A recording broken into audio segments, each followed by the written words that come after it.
Hello friends. आज हम लोग डिस्कस करेंगे जिन लोगों को भी 15,000 के सैलरी में बजट मैनेजमेंट मुश्किल लगता है, अपनी बेसिक दिनचर्या को मैनेज करना मुश्किल लगता है, उसके लिए आज इस वीडियो में हम लोग पढ़ेंगे, जानेंगे कि हम लोग कैसे अपना बजट मैनेजमेंट कर सकते हैं। तो आइए, मैं रमन कुमार हूँ और आज के इस वीडियो में मैं आप लोगों के साथ डिस्कस करूँगा। एक स्टूडेंट हो और एक कोई भी पर्सन हो जो फ्रेशर हो, जॉब करने वाला हो, उसकी सैलरी 12 से 15,000 के बीच में होती है। तो उसके लिए बजट मैनेजमेंट बहुत मुश्किल होता है। तो वो लगता है, जबकि होता नहीं है। बजट मैनेजमेंट 15,000 रुपये में आराम से बजट मैनेजमेंट किया जा सकता है। तो जिसको भी मुश्किल लगता है उसके लिए ये वीडियो है। आइए हम शुरू करते हैं। इसमें हम लोग बेसिक 4 स्टेप्स में पढ़ेंगे, जानेंगे, पढ़ेंगे। जो भी आपको समझना है समझिए। और आइए, इसमें हम लोग फर्स्ट स्टेप होगा बेसिक एक्सपेंस कैलकुलेशन, यानी हम लोग बेसिक एक्सपेंस कैसे कैसे कैलकुलेट कर सकते हैं, हम लोग कहाँ कहाँ खर्च कर सकते हैं, कितना खर्च कर सकते हैं, वो सबसे पहले हम लोग देखेंगे। दूसरा होगा सेविंग एंड इमरजेंसी फंड, जो बहुत ही सबसे जरूरी चीज होता है। खर्च में आप थोड़ा ऊपर नीचे कर सकते हो, लेकिन सेविंग और इमरजेंसी फंड सबसे जरूरी चीजें होती हैं। उसके बाद थर्ड में personal growth and side income. हम लोग पर्सनल ग्रोथ पे कितना खर्च करेंगे और साइड इनकम के लिए क्या कर सकते हैं, कैसे हम लोग साइड इनकम पे ध्यान दे सकते हैं, ये हमारे लिए सबसे इंपॉर्टेंट होता है। और लास्ट होगा कुछ स्मार्ट टिप्स जो मैं फॉलो करता हूँ, जो मैं ऑलवेज पिछले 4 ईयर से फॉलो कर रहा हूँ। और मैं भी एक प्राइवेट एम्प्लॉय हूँ और मैं अपनी लाइफ स्टाइल बेसिक से मिड लेवल पे लेके आ चुका हूँ। मुझे आने वाले टाइम में कोई टेंशन नहीं है। मेरी जॉब अगर सिर्फ 10 ईयर में जॉब कर लिया तो मैं रिटायरमेंट ले सकता हूँ। तो आप लोग भी आइए, 15,000 सैलरी वालों के लिए आज लेके आए हैं इस वीडियो में हम कि कैसे कैलकुलेट किया जा सकता है, कैसे एक नॉर्मल लाइफ स्टाइल जिया जा सकता है। तो चलिए, हम लोग सबसे पहले जो करेंगे एक्सपेंस कैलकुलेशन। जिसको भी मुश्किल लगता है उसको वीडियो को शेयर करें और ज़्यादा से ज़्यादा लोगों को शेयर करें, जितने लोग 15 से 20,000 तक सैलरी में जॉब कर रहे हैं। तो सबसे पहले, मैं रमन कुमार हूं और एक मैं प्राइवेट एम्प्लॉय हूं। मैं भी जॉब का शुरुआत किया था तो मेरी भी सैलरी 15,000 ही थी। मैं उसी टाइम से फर्स्ट 2 ईयर में नहीं कर पाया था, क्योंकि मुझे बताने वाला कोई नहीं था और ना ही कोई समझाने वाला था। आइए हम शुरू करते हैं, देखते हैं कि क्या क्या किया जा सकता है। अगर सबसे पहले 90% लोग अपने घर से शहर में रहते हैं, जो जॉब करने के लिए रहते हैं, तो वहाँ पे सबसे जो मेन खर्च होता है वो रेंट होता है। तो 4,000 हम लोग एवरेज रेंट रख रहे हैं। हो सकता है किसी शहर में 2500 हो, 3,000 हो या 5,000 भी हो सकता है। तो उस वैसे आपको बैलेंस करना पड़ता है। 4,000 मिड है। एक 4,000 में दो पर्सन के रहने के लिए रूम आराम से मिल जाता है किसी भी शहर में। प्लस 1,000 रुपये, मतलब 1,000 जो होगा फोन के रिचार्ज के लिए। अगर फैमिली 2 फोन है या 2-3 फोन है तो 1,000 रुपये इनफ है, जिसमें आपको रूम रेंट कि प्लस बिजली बिल भी देना होता है। तो 200-250 रुपये, 300 रुपये बिजली बिल एक रूम का काफ़ी होता है। 1 BHK अगर किसी का फ्लैट है तो 300 रुपया बिजली बिल एवरेज लोगों के लिए होता है। अब आप एसी लगा लीजिए, वो अलग चीज़ है, और वो 15,000 के पर्सन के लिए नहीं होता है। आपको सबसे ज़रूरी चीज़ है कि मुझे कहाँ खर्च करना है, ये इंपॉर्टेंट है। तो 1,000 रुपये आपका मोबाइल रिचार्ज और इलेक्ट्रिसिटी बिल, 5,000 रुपया में आपका रूम रेंट और ये चीज़ें हो सकती हैं।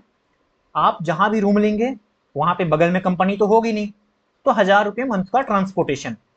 लेकिन ऑलवेज कोशिश करना चाहिए जहाँ पे हमारी जॉब है वहाँ से वॉकिंग डिस्टेंस में हमारा रूम रेंट पे होना चाहिए, अगर रेंट पे रह रहे हैं तो। जो फैमिली घर में रह रहे हैं उनके लिए अलग कंसेप्ट होता है कि उनको कहाँ कहाँ करनी है। प्लस 4,000 मैं एवरेज ले रहा हूँ कि 4,000 फूड के लिए एनफ है। फूड और ग्रोसरी के लिए 4,000 एनफ है, अगर घर में खाना बना के खाया जाए तो। ठीक है। अब 4,000 में आपका सब कुछ हो सकता है। 1,000 जो होगा वो एक्स्ट्रा खर्च के लिए। अब एक्स्ट्रा खर्च में क्या हो सकता है? हर मंथ क्लॉथ आप लेंगे नहीं, कपड़े लेंगे नहीं, तो उसमें हो सकता है कि आप पार्टी कर रहे हैं तो 500 रुपये पार्टी का और 500 रुपये आपके बाकी चीज़ों के लिए। हर मंथ अगर 500 रुपया रख रहे हैं तो आपके क्लोथ के लिए भी 2 महीने पे, 4 महीने, 3 महीने पे आप एक कपड़ा अगर लेना चाहें तो 2000 रुपये के कपड़ा ले सकते हैं। ठीक है। उसके बाद 1000 इमरजेंसी फंड, जो हमारे लिए सबसे इंपॉर्टेंट होता है। इमरजेंसी फंड हर पर्सन को रखना ही चाहिए। तो 1000 आपको इमरजेंसी फंड में रखना है, जो आप सेविंग अकाउंट में भी रख सकते हैं, अपनी सैलरी अकाउंट में रखिए, सेविंग अकाउंट में रखिए, या कैश जैसे भी रखना है आप रख सकते हैं। हर पर्सन को एक हेल्थ इंश्योरेंस मैंडेटरी है, जो 4 to 5 लाख का हेल्थ इंश्योरेंस अगर आप ले रहे हैं तो मंथ का 500 to 600 के बीच में, एज पे डिपेंड करता है, बट आराम से मिल जाएगा। किसी भी प्राइवेट कंपनी का आप इंश्योरेंस लेंगे या किसी भी LIC का लें, HDFC का लें, या किसी भी टाटा का लें, किसी का भी अगर आप हेल्थ इंश्योरेंस ले रहे हैं तो आपको मंथ का 600 रुपया पड़ेगा। 5 लाख से 10 लाख के बीच में आपको आराम से इजीली हेल्थ इंश्योरेंस मिल जाएगा। अब आते हैं टोटल कैलकुलेट करते हैं हम। टोटल कैलकुलेट करने पे 4000, 4000 प्लस 1000 प्लस 1000, 6000 प्लस 4000 यानी 10000 प्लस 26,000 यानी 12,600 टोटल हमारा खर्च हुआ। अब हमारे पास बचा है 2400। अब हम चलते हैं नेक्स्ट स्टेप पे। नेक्स्ट स्टेप हमारा क्या था? Saving and emergency fund. Emergency fund हम लोग ऑलरेडी डिस्कस कर चुके हैं कि 1000 रुपया हमें इमरजेंसी फंड में रखना है। अब सेविंग में, तो सेविंग हम क्या कर सकते हैं? हमारे पास टोटल बचे हुए हैं 2400 रुपीज। कितने बचे हुए हैं? 2400। चलिए 2400 में हम लोग क्या क्या कर सकते हैं इसके ऊपर हम डिस्कस करेंगे। तो देखिए 24,000 में सबसे पहले जो हमें करना है वो हमें 1000 रुपीज ऑलवेज हमें सेविंग करनी है, और उसके बाद जो बचे ये, इसमें से हमें ये जो 1000 सेविंग है इसको आपको इन्वेस्टमेंट के तौर पे करना है। वो आप सेविंग अकाउंट में रखिए, या फिर चाहे आप कहीं शेयर मार्केट में, म्यूचुअल फंड में इन्वेस्ट कीजिए, या आप RD कीजिए।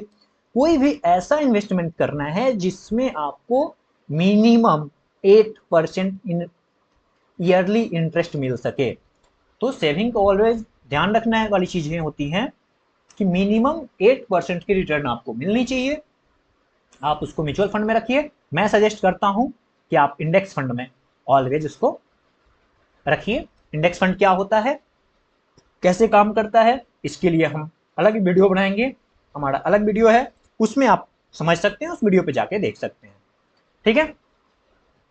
अब बचा जो हमारा 1400 रुपया है, 1400 जो बचा हुआ है, 1400 रुपया से हमें क्या करना है कि मिनिमम 1000 रुपीज मुझे सिर्फ इम्प्रूवमेंट पे पर मंथ खर्च करना है। कि हमें कोई भी स्किल सीखनी है, हमें कुछ भी ऐसा चीज खरीदना है जिससे हम कोई स्किल सीख सकें, हमें स्किल डेवलपमेंट पे हमें मिनिमम पर मंथ 1000 रुपीज हमें खर्च करनी है। क्यों ना हम एक ब्लॉगिंग शुरू करें, जो हमारा मंथ का टारगेट हो कि मंथ में हम 2 ट्रिप करेंगे जिसमें 500 खर्च करेंगे, और उससे हम वीडियोज बनाएंगे और फेसबुक पे, यूट्यूब पे, इंस्टा पे हम कहीं ना कहीं पोस्ट करेंगे, चैनल बनाएंगे, उसके थ्रू हम पोस्ट करेंगे। तो ये ठीक है। अब हमारा हो गया बजट मैनेजमेंट का। 400 जो बचा हुआ है वो आप कहीं भी खर्च कर सकते हैं, उसके लिए आप फिर भी आपके पास 400 बचा ही हुआ है। अब आते हैं स्मार्ट टिप्स के ऊपर, ये स्मार्ट टिप्स क्या हम कर सकते हैं। तो देखिए सबसे पहले मैंने स्मार्ट टिप्स में ही आपको बताया कि मैं प्रीफर करता हूं इंडेक्स फंड और एक्सचेंज ट्रेडेड फंड, जिसको ETF बोला जाता है। ETF और इंडेक्स फंड पे हम एक वीडियो लेके आएंगे, उस पर आप समझ सकते हैं। तो जिन लोगों को भी अच्छा लगा हो, और जो लोग प्लीज ये बजट मैनेजमेंट कर रहे हो या करना चाह रहे हो, वो कमेंट करें, शेयर करें। मैं आशा करता हूं कि ज्यादा से ज्यादा लोग के पास आप लोग शेयर करेंगे और 15,000 में भी अच्छी लाइफ जिया जा सकता है। लोगों को मोटिवेट करेंगे। जिन लोगों को भी लगता है कि हमारा वीडियो आपके लिए हेल्पफुल हुआ तो प्लीज़ मेरे चैनल को सब्सक्राइब करें और वीडियो को ज़्यादा से ज़्यादा शेयर करें और लाइक करें। इसमें आपका कोई पैसा नहीं लगता है। Thanks for watching.